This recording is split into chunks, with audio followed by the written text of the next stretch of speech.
जय श्री कृष्णा। राधे राधे। आज हम दशा माता की 8वें दिन की कहानी का श्रवण करेंगे। एक गांव में एक बूढ़ी ब्राह्मणी रहती थी। उसका एक बेटा था। एक दिन वह लड़के से बोली कि बेटा, कुछ ऐसा काम करो कि पैसों की आय हो और अपना निर्वाह भी हो जाए। तब लड़का गांव वालों की गायें चराने लगा। एक दिन लड़का पशुओं को पानी पिलाने के लिए घाट पर लेकर गया। वहाँ स्त्रियां स्नान करके दशा माता के डोरे ले रही थी। उनका एक डोरा अधिक था। उनमें से एक ने कहा, लड़का किसी उच्च वर्ण का हो तो उसी को डोरा दे दें। फिर एक स्त्री ने पूछा कि बेटा, तुम कौन से वर्ण के हो? तब वह बोला कि मैं हूँ तो ब्राह्मण वर्ण का, लेकिन मेरे पास कोई काम नहीं होने से मैं पशुओं को चराता हूँ। स्त्रियों ने लड़के को एक डोरा देकर कहा कि तुम इसे ले जाकर घर पर अपनी माता को देना और कहना कि इसका पूजन और व्रत करे। हम लोग तुमको सीधा और पूजा की सामग्री भी देते हैं, सो वो ले जाकर अपनी माता को दे देना। लड़के ने डोरा ले लिया। फिर सब स्त्रियों ने उसे सीधा दिया। लड़का उस सामान की गठरी बांधकर घर आया। लड़के ने बुढ़िया माई से सब हाल कहकर दशा माता का डोरा भी उसे दिया। बुढ़िया ने डोरे को प्रेम पूर्वक माथे से लगाया। उसी दिन से वह व्रत करने लगी। 9 दिन कथा कहानी भी कहती रही। 10वें दिन उसने डोरे की पूजन की तैयारी की। वह देहरी के बाहर लीप रही थी कि वृद्ध दरिद्र स्त्री द्वार पर आकर बोली कि बहन, क्या करती हो? वह बोली, आज मेरे घर पर दशा माता का पूजन है। तब दशा माता ने कहा कि मुझे बहुत प्यास लगी है, थोड़ा पानी पिला दे। तब बुढ़िया ने कहा, जरा ठहरो, कटोरी ढूंढ कर लाती हूँ, तब आपको पानी पिलाऊंगी। बुढ़िया कटोरी लेने अंदर गई। तब तक मैले कुचैली बुढ़िया, जो स्वयं दशा रानी थी, उसके परिंदे पर एक सोने का घड़ा रखकर अंतर ध्यान हो गई। बुढ़िया कटोरी लेकर ज्यों ही परिंदे के पास गई, वहाँ पर सोने का घड़ा देखकर घबराई और सोचने लगी कि यह बला कहाँ से आ गई। मुझे चोरी लगेगी, बुढ़ापे में इज्जत जाएगी। वह इसी चिंता में बुढ़िया की खोज में बाहर आई। तब तक उसका लड़का भी आ गया। वह बोली कि एक बुढ़िया न जाने कहाँ से आई और यहाँ पर सोने का घड़ा रखकर भाग गई।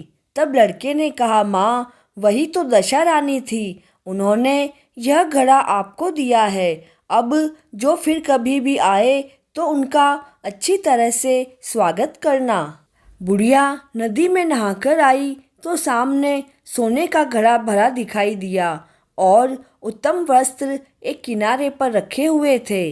बुढ़िया ने किसी से भी पूछताछ किए बिना उन वस्त्रों को पहन लिया और घड़ा हाथ में लेकर वह ज्यों ही चलने के लिए तैयार हुई, 4 कहार डोली लेकर आ गए और बुढ़िया माई से बोले कि यह डोली आपके लिए आई है, इसी में बैठकर घर चलो।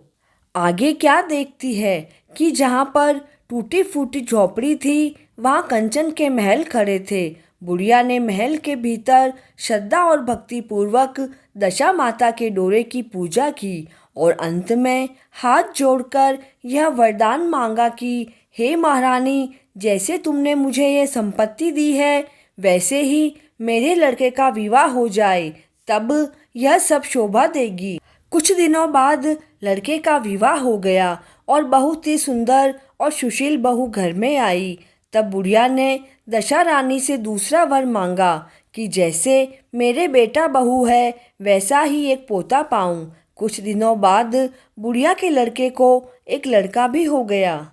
एक दिन बुढ़िया माई ने बहू को समझाया कि मेरी यह सारी संपत्ति दशा रानी की दी हुई है, उन्हीं की कृपा से तुम इस घर में आई हो। यदि मैं मर जाऊं और कभी एक मैली कुचैली बुढ़िया तुम्हारे घर आए तो उनका विनय पूर्वक स्वागत करना। यदि उसकी नाक बहती हो तो उसे अपने आंचल के छोर से पोंछ देना, घिन्न मत करना। जब कभी दशा माता के दौरे पड़े तब उनको अवश्य लेना और श्रद्धापूर्वक उनकी पूजा करना। जब कभी तुम पर कोई संकट आएगा तब सुहागिनों को न्योत देना।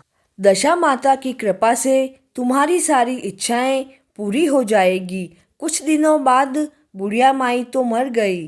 तब दशा माता ने सोचा कि अब चलकर देखना चाहिए कि बहू सास के वचनों का कहाँ तक पालन करती है। अब वह एक वृद्धा भिखारिनी का वेश धारण करके उसके घर आई। उन्हें देखते ही बहू उठकर खड़ी हो गई, पाँव छुए और दंडवत प्रणाम किया। अपने बालक को उनकी गोद में डाल दिया। उसकी ऐसी श्रद्धा और भक्ति देखकर दशा रानी ने आशीर्वाद दिया कि तेरी धर्म बुद्धि हो, भगवान सदैव तेरा भला करेगा, भंडार भरपूर रहे, कभी किसी बात की चिंता तुझे ना हो, जो इच्छा करेगी सो फल पाएगी। दशा माता ने जैसी कृपा दृष्टि बुढ़िया ब्राह्मणी पर की वैसी ही अपने सारे भक्तों पर करे। दशा माता की 8वें दिन की कहानी पूर्ण हुई। जय श्री कृष्णा।